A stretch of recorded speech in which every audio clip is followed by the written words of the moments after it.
Boiler rooms, penny stocks, Ponzi schemes. Each year, investors lose between $10 and $15 billion in these types of fraudulent investment schemes, often wiping out a lifetime of savings. How can you spot these kinds of abuses early, avoid them altogether?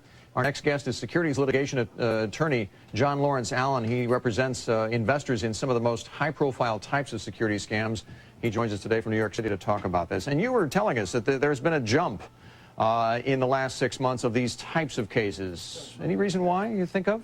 Well, you might take a look at the stock market decline, but I think a lot of people who were complacent and not looking at their statements, not taking, being abreast of the market, came to look in the first quarter at their statements only to find out that they have suffered devastating losses, many times possibly because they were aware of the risks they were taking, but in some instances people weren't aware of the risks they were taking or were not aware that brokers might have put them in unsuitable investment products. Which is fraudulent?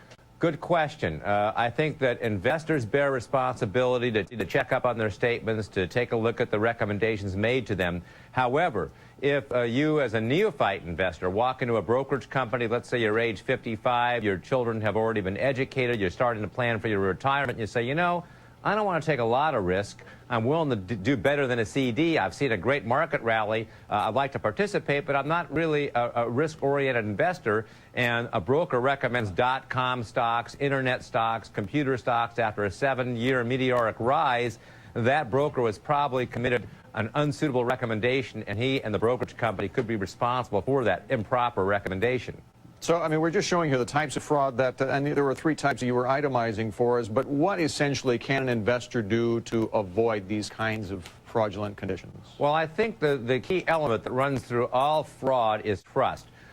Investors want to trust brokers as they would a doctor or a lawyer or an accountant. However, you have a responsibility to, first of all, don't take your monthly statements and throw them in the trash can or stick them in a filing cabinet. There's a lot of information contained in those statements. If you look at your monthly statements, you understand them and read them, you can uncover unauthorized trading. As an example, you go away on a vacation, you come back and you find out there have been thousands of shares bought and sold in your portfolio. You open up your statements from the previous months only to find out there have been tens of thousands of dollars of transactions. Had you been a responsible investor and looked at your monthly statements, you could have detected this kind of fraud before it occurred.